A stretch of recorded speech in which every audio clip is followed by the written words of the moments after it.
Bab ke-24. Sally mengusap wajah kasar. Ia menatap layar ponselnya. Di sana tertera nomor telepon Donnie.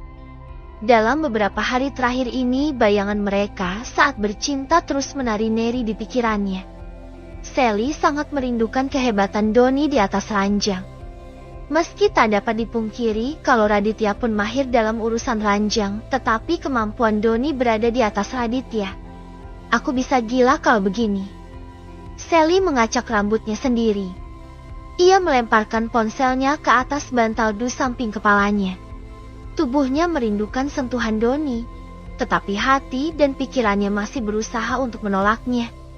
Sepasang matanya terpaut pada kalender di atas nakas. Hatinya jadi sedih karena bulan ini pun dia gagal hamil lagi. Si tamu bulanan sudah datang dan itu menandakan kalau ia masih harus berusaha. Kau bisa meminta Donnie melakukannya dengan dalih ini. Kau masih belum bisa hamil, Sally. Setan dalam diri Sally mulai membujuk. Sally menutup kupingnya. Hati kecilnya mengatakan kalau semua ini salah. Tetapi tubuh seolah menuntut Sally untuk melakukan hal yang salah itu. Oh, shit, kenapa bayangan Donnie terus menari di otakku? Sally menutup mata dan kupingnya. Tetapi tetap saja bayangan itu semakin jelas di otaknya, bahkan membuat area sensitifnya berkedut dengan sendirinya. Aku benar-benar merindukan pria itu. Liris Sally dengan wajah frustasi. Akhirnya ia mengambil ponselnya lagi dan memberanikan diri untuk menghubungi Donnie. Tak perlu menunggu waktu lama, Donnie pun dengan cepat menjawab panggilan Sally. Ada apa, Sally? Bisakah kita ketemu sekarang? Tanya Sally dengan ragu. Donnie melirik ke arah jam dinding, sebentar lagi jam makan siang. Jadi dia bisa menemui Sally saat makan siang nanti. Maklum Donnie hanyalah seorang karyawan biasa di sebuah perusahaan yang tak cukup besar. Tetapi aku ingin. Sally menggigit bibirnya sendiri menahan malu. Ingin apa? Tanya Donnie belum mengerti. Ingin. Rasanya terlalu berat bagi Sally untuk mengatakan hal itu pada Donnie. Donnie tertegun sejenak. Dahinya berkerut dan mencoba mencerna kata-kata Sally. Apa kau ingin bercinta lagi denganku? Donnie mencoba menebak maksud Sally. Sally terhenyak. Ia benar-benar malu pada Donnie. Ia yang awalnya setengah hati bercinta Donnie, sekarang malah ketagihan dan menginginkan pria itu lagi. Jangan salah paham. Semua ini aku lakukan karena aku masih belum bisa hamil. Kolah Sally. Donnie menahan senyum. Ia tahu kalau itu hanya alasan Sally saja. Sebenarnya ia tahu kalau wanita akan ketagihan dengan servisnya kemarin. Bisa kita ketemu sekarang? Desak Sally. Harus sekarang? Iya. Aku hanya ada waktu sekarang. Sally berbohong. Baiklah, di mana aku bisa menemuimu? Di hotel yang dulu saja. Aku akan melakukan reservasi terlebih dahulu. Sally tersenyum senang. Akhirnya ia bisa mengajak Donnie ketemuan dan sebentar lagi dia bisa merasakan sentuhan lelaki itu lagi. Tiba di hotel, mereka berdua langsung menuju kamar yang telah mereka booking. Sal, aku sangat merindukanmu. Donnie langsung mendorong tubuh Sally ke atas kasur. Sally yang sedikit terkejut pada akhirnya tersenyum meski sedikit canggung. Aku akan melayanimu dengan baik. Bersiaplah tuan putriku yang cantik. Donnie mulai beraksi dengan membuka kancing baju yang Sally kenakan. Sally menggigit bibirnya. Bersama dengan Donnie, ia benar-benar merasa dicintai dan dihargai. Donnie selalu memperlakukannya dengan lembut dan hati-hati. Itu mungkin salah satu yang membuat Sally ketagihan dengan belayan pria itu. Keduanya akhirnya mengulang lagi percintaan mereka dulu. Tapi kali ini, Sally benar-benar dalam keadaan sadar tanpa obat apapun yang mempengaruhinya. Dan benar saja, Donnie mampu membuat Sally melayang ke langit ketujuh. Lelaki itu sangat lihai dalam memimpin permainan. Bagaimana ia bisa lepas dari Donnie kalau begini caranya? Jangan pernah ganggu wanitaku. Seru Abhian saat dia sengaja mengajak Vira ketemuan di sebuah cafe siang itu. Kau sengaja mengajakku ketemuan hanya untuk mengatakan itu. Vira tersenyum miring. Jangan coba membohongi Kamala lagi. Karena kalau kau sampai melakukan hal itu, aku tidak akan sungkan lagi untuk bertindak. Ancam Abhian. Oh, aku takut Abhian. Seolah mengejek Abhian, Vira memperlihatkan ekspresi takut yang dibuat-buat. Membuat Abhian semakin geram. Di bagian mana aku berbohong pada Kamala? Aku hanya mengatakan fakta yang sesungguhnya. Kita memang harus menikah dalam waktu dekat. Benarkan Abhian? Ucap Vira dengan tenang. Gadis itu menyesap lakrat miliknya dengan santai. Jangan mimpi Vira. Bangun dari tidurmu sekarang juga. Aku tidak akan pernah mau menikah denganmu. So, jangan berharap terlalu tinggi pada perjodohan ini. Abhian mendengkus kesal. Vira tertegun. Ia memainkan gelas minuman di tangannya. Ada rasa kesal yang perlahan menyelinap ke dalam hatinya. Abhian terlalu sombong dan arogan. Sepertinya perlu ada sedikit taktik untuk menaklukkan pria itu agar ia bisa bertekuk lutut di kakinya. Namun saat itu, Vira tidak ingin membuat Abhian makin marah. Gadis itu hanya menganggukkan kepalanya. Oke, kalau begitu maumu, aku tidak akan mengganggu Kamala lagi. Tetapi soal perjodohan ini, jangan harap kau bisa kabur. Kedua orang tua kita sudah terikat perjanjian. Semuanya berhubungan dengan perusahaan. Akan ada banyak resiko besar yang harus ayahmu tanggung jika kau menolak perjodohan ini. Senyum di bibir Vira menyiratkan kalau ia akan keluar sebagai pemenangnya. Ia yakin hal ini akan mempengaruhi keputusan Abhian di masa yang akan datang. Shit!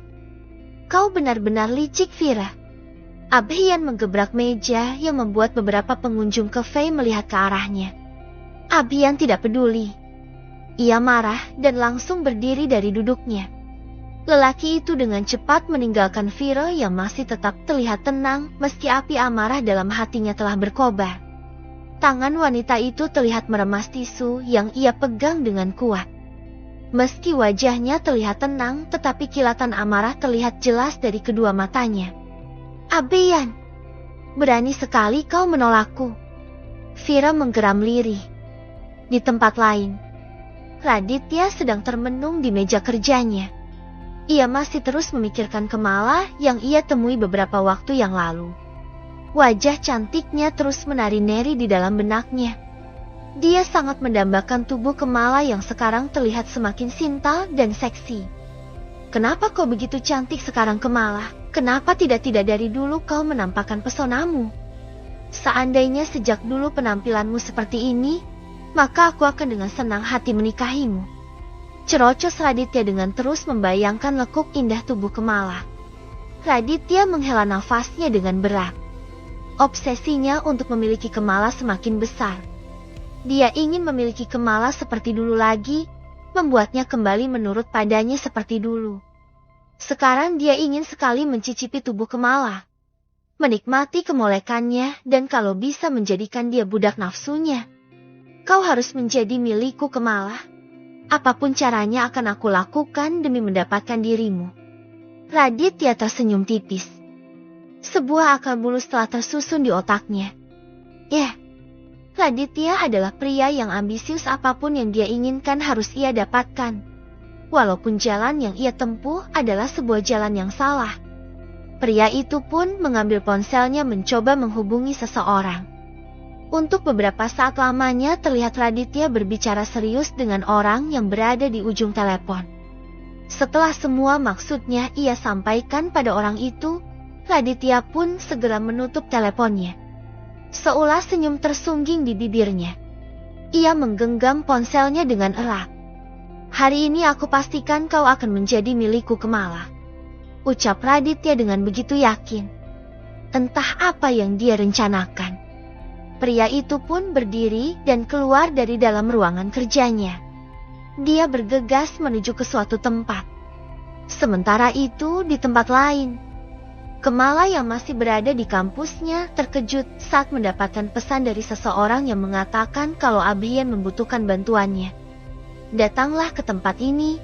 Pak Abian sedang meeting dengan klien dan sekarang sangat membutuhkan bantuan darimu, Nona Kemala. Begitu isi pesan dari orang tersebut. Di sana pun terdapat alamat yang harus didatangi oleh Kemala. Kemala tidak tahu siapa orang yang mengirimkan pesan itu. Tetapi sepertinya orang itu adalah bawahan dari Abian. Apa benar Mas Abian membutuhkan bantuanku? Kok tumben? Kemala mengerutkan dahinya. Perasaannya menjadi tidak karuan. Antara percaya dan juga tidak. Ada kecurigaan yang mampir di benaknya. Dia ingin memilih untuk mengabaikan pesan tersebut. Tetapi bagaimana kalau Mas Abian memang benar-benar membutuhkanku saat ini? Kemala pun terlihat galau. Tanpa pikir panjang Kemala pun segera menghubungi Abian untuk memastikan hal ini. Tetapi sayang sekali ponsel Abian tidak aktif. Sebuah pesan kembali masuk. Cepatlah Nona, waktu Pak Abian tidak banyak.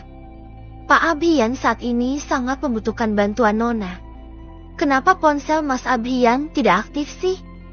Apa karena ini dia mengirim pesan lewat nomor bawahannya? Kemala tercenung untuk sesaat. Kemala yang kebingungan akhirnya memutuskan untuk mengirim pesan pada ponsel Abian dan mengirimkan alamat yang tertera di pesan misterius itu. Ia melakukan hal itu untuk berjaga-jaga kalau pesan itu hanyalah berasal dari orang iseng. Kemala pun bergegas menuju tempat sesuai alamat yang ada di pesan. Ternyata alamat itu adalah alamat sebuah hotel. Pesan kembali masuk ke dalam ponsel Kemala. Pak Abian berada di kamar 207. Nona Kemala bisa langsung ke sana untuk menemuinya. Kemala melihat sekeliling. Ia merasa seperti ada orang yang sedang memperhatikannya saat ini. Kemala mencoba menghubungi ponsel Abian lagi, tapi ponsel Abian masih belum aktif juga. Kemala mengembuskan napasnya. Ia mencoba untuk menepis pikiran buruk yang melintas di otaknya. Dengan langkah tegak, Kemala memasuki lobi hotel. Dia langsung menuju kamar 207 sesuai dengan petunjuk di dalam pesan. Sesampainya di sana, terlihat dua orang berpakaian jas lengkap sedang berjaga di depan pintu. Kemala menghela napas lega. Sepertinya memang benar Abian sedang mengadakan meeting dengan klien di sana. Nona Kemala, silakan masuk Nona. Salah satu dari bodyguard itu membuka pintu kamar dan mempersilakan Kemala untuk masuk. Meski sedikit ragu, Kemala akhirnya masuk ke dalam kamar hotel tersebut. Tetapi beberapa saat kemudian, kedua matanya membeliak. Ia tidak melihat Abian di sana. Yang ia lihat justru sosok Raditya yang sedang duduk santai di atas sebuah sofa yang ada di dalam kamar hotel tersebut. Kenapa kau yang ada di sini? Mana Mas Abian? Tanya Kemala yang mulai ketakutan. Ternyata kau benar-benar menyukai Abian? Selidik Raditya. Brengsek.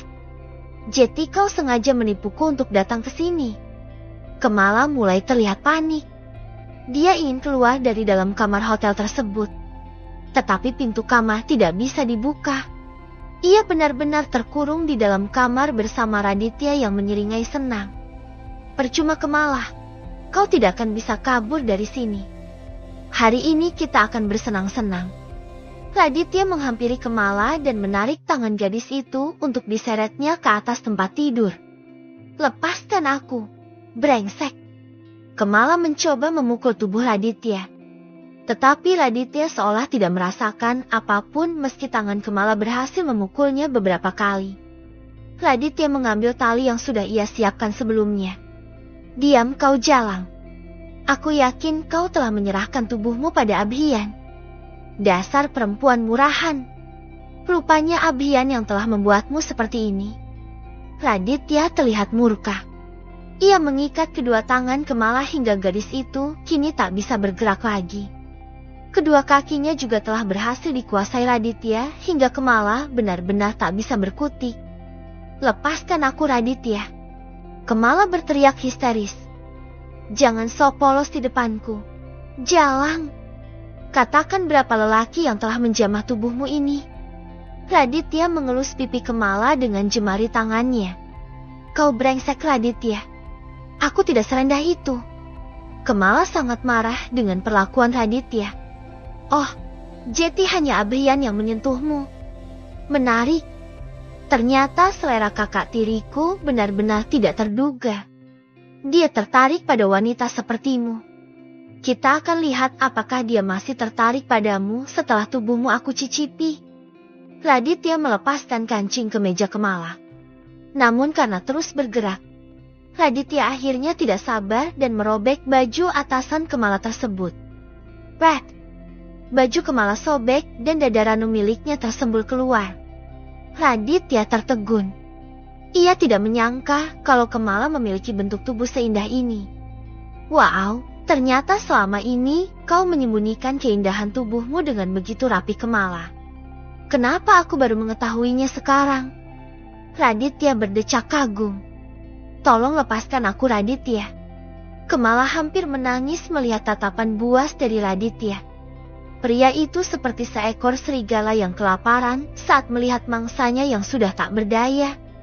Raditya menyeringai melihat Kemala yang ketakutan. Jangan takut, Kemala. Aku tidak akan menyakitimu. Aku hanya ingin membawamu terbang ke surga. Percayalah padaku. Raditya menundukkan wajahnya dan bermaksud mencium Kemala. Tetapi gadis itu malah memalingkan wajahnya. Ia menolak ciuman yang dilakukan Raditya. Kau berani menolakku Kemala? Raditya membeliak. Ia terlihat geram dan mencengkram rahang Kemala dengan keras. Aku tidak sudi melayanimu, Raditya. Lebih baik aku mati. Cih! Kemala meludahi wajah Raditya dengan begitu berani. Kemala rela mati daripada tubuhnya disentuh oleh Raditya. Lelaki yang selama ini paling ia benci. Kurang aja. Berani kau melakukan ini padaku? Kemarahan Raditya kembali tersulut. Ia mengambil satu butir obat dari dalam saku bajunya dan membuka paksa mulut Kemala. Lalu dengan dorongan air putih, Raditya memaksa Kemala untuk menelan obat tersebut. Kita akan lihat apakah setelah ini kau masih akan menolakku atau kau justru akan mengemis di kakiku agar aku menyentuhmu. Raditya menyeringai tipis saat melihat Kemala yang mulai terdiam dengan wajah yang merona merah. Bersambung.